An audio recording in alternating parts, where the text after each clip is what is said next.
আল্লাহর হাবিব বলেন ইল্লা হাফাতাহুমুল মালাইকা। শুনেন ভাইয়েরা, যারা এখন পর্যন্ত বাহিরে দাঁড়িয়ে আছেন, আড্ডায় গল্পে মজে আছেন, আগামীকালও আপনি আড্ডা দিতে পারবেন, কিন্তু আগামীকাল তৈবের মরে কিন্তু ফেরেশতারা আসবে না। আল্লাহর হাবিব বলেছে, যেখানে কোরআনের কথা হয়, যেখানে রব্বে কারিমের রহমতের কথা হয়, রাসূলের সুন্নতের বয়ান হয়, সেই জায়গাটা আল্লাহর ফেরেশতারা বেষ্টন করতে থাকে। একজনের কাঁধের উপরে আর একজন ফেরেশতা, আর একজনের উপরে আর একজন ফেরেশতা, এভাবে করে আরশে আজিম পর্যন্ত পৌঁছে যায়। আর ফেরেশতারা আল্লাহর দরবারে দোয়া করতে থাকে, রব্বে কারীম, যে সমস্ত মানুষেরা রাতের ঘুমকে হারাম করে তোমার কোরআনের মজলিসে বসলো, কোরআন শুনলো, প্রত্যেকের জিন্দেগির গুনাহগুলোকে মাফ করে দাও। আমার ভাইয়েরা, বাবাজিরা, পদ্মার আড়ালের মা বোনেরা, আলোচনা হবে অল্প সময়। অনুরোধ হলো কথাগুলো মনোযোগ দিয়ে শুনবেন।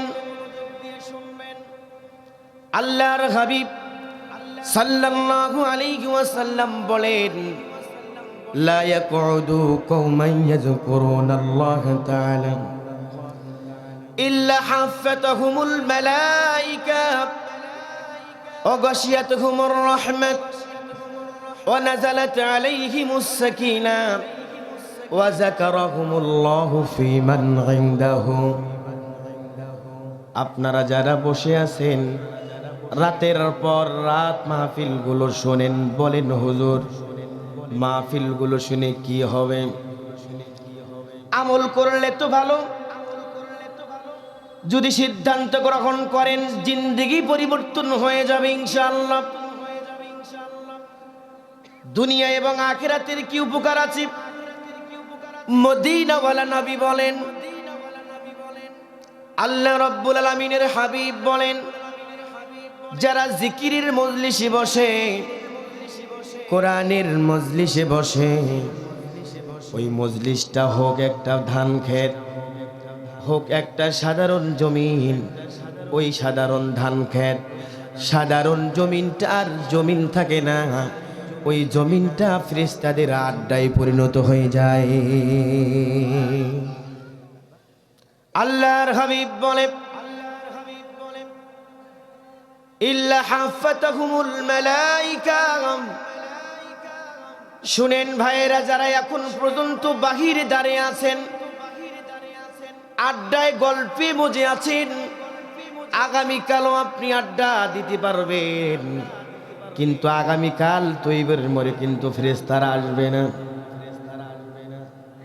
আল্লাহর হাবিব বলেছে, যেখানে কোরআনের কথা হয়, যেখানে রব্বে কারিমের রহমতের কথা হয়, রাসূলের সুন্নতের বয়ান হয়, সেই জায়গাটা আল্লাহর ফেরেশতারা বেষ্টন করতে থাকে। একজনের কাঁধের উপরে আর একজন ফেরেশতা, আর একজনের উপরে আর একজন ফেরেশতা, এভাবে করে আরশে আজিম পর্যন্ত পৌঁছে যায়। আর ফেরেশতারা আল্লাহর দরবারে দোয়া করতে থাকে, রব্বে কারীম, যে সমস্ত মানুষেরা রাতের ঘুমকে হারাম করে তোমার কোরআনের মজলিসে বসলো, কোরআন শুনলো, প্রত্যেকের জিন্দেগির গুনাহগুলোকে মাফ করে দাও। ভাই এই সুবহানাল্লাহর আওয়াজ দিলে হয়? আর একটু জোরে বলেন সুবহানাল্লাহ। জিন্দেগির গুনাহ খাতা মাফ করার কথা বলতেছেন ফেরেশতারা, যারা জীবনে একটা গুনাহ করে নাই। কবুলিয়াত দোয়া। হাদিস এখান থেকেই শেষ নয়। মদিনাওয়ালা নবী বলেন, ওয়া গাশিয়াতুহুমুর রাহমাত। যতক্ষণ আলোচনা শুনবেন, প্যান্ডেলের ভিতরে অবস্থান করবেন, ততক্ষণ পর্যন্ত আসমানের রহমতের দরজাগুলো রব্বে কারীম তাদের জন্য বুলন্দ করে দিবে। শুধুমাত্র রহমতের দরজাই নয়, আল্লাহর হাবিব বলেন, ওয়া নাযালাত আলাইহিমুস সাকিনাহ, রব্বে কারীম তাদের অন্তরটাকে শীতল করে দিবেন, অন্তরটা প্রশান্ত করে দিবেন। শুধু তাই নয়, ওয়া যাকারাহুমুল্লাহু ফীমান ইনদাহু, যেমনি আপনারা আলোচনা শুনছেন আর একজন করছে বিশ্বনবীর তরিকা, আল্লাহ বলেন ফেরেশতাদেরকে নিয়ে এরকম একটা মজলিসের সৃষ্টি করেছেন। আল্লাহর হাবিব বলেন, আল্লাহ রাব্বুল আলামিন ফেরেশতাকে জিজ্ঞাসা করেন, ও জিবরাইল, আজকে পাঠানটারি পড়ব পাড়া তৈবের মোড়ে আমার কতগুলো বান্দা একত্রিত হয়েছে, তাদের মূল্যবান সময়গুলো সেখানে অতিবাহিত করছে, কারণটা কি? জিবরাইল বলে, রব্বে কারীম আল্লাহু আলাম, আপনি তো ভালো জানেন। আল্লাহ বলে, আমি জানি, তারপরও তোমাদের মুখ থেকে শুনতে চাই, কারণ তোমরাই বলেছিলে আল্লাহ মানুষকে সৃষ্টি করিও না, এদেরকে সৃষ্টি করলে আবার পৃথিবীতে গিয়ে হট্টগোল করবে, মারামারি করবে, কাটাকাটি করবে, রক্তপাত করবে, তোমার ইবাদত করবে না। অথচ আজকে আমার বান্দারা একত্রিত হলো কে জন্য? তোমাদের জবান থেকে শুনতে চাই। ফেরেশতা জিবরাইল বলে, রব্বে কারীম, আজকে তাফসীরুল কোরআন মাহফিল, যেখানে তোমার কোরআন থেকে রাসূলুল্লাহর হাদিস থেকে বয়ান হবে, তারা সিদ্ধান্ত গ্রহণ করেছে যা শুনবে ইনশাআল্লাহ তাই আমল করবে, এই নিয়ত নিয়ে বসে পড়েছে আল্লাহ। এবার আল্লাহ বলে, জিবরাইল বলো, তারা আমি রব্বে কারিমকে দেখেছে নাকি? জিবরাইল বলে, না, আপনাকে দেখে নাই। তাহলে আমার জান্নাতকে তারা দেখছে নাকি? বলে, না, দেখে নাই।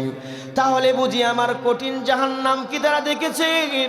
জিবরাইল বলে, না রব্বে কারীম, তারা দুনিয়ার চোখ দিয়া আপনার জাহান্নামকেও দেখে নাই।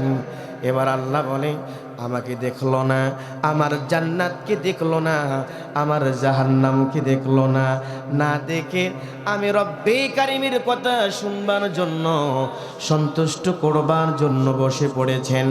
আমি আল্লাহ ঘোষণা করলাম, যারা বসলো, বসার সঙ্গে সঙ্গে তাদের জিন্দেগির সমস্ত সগীরা গুনাহগুলোকে মাফ করে দিলাম।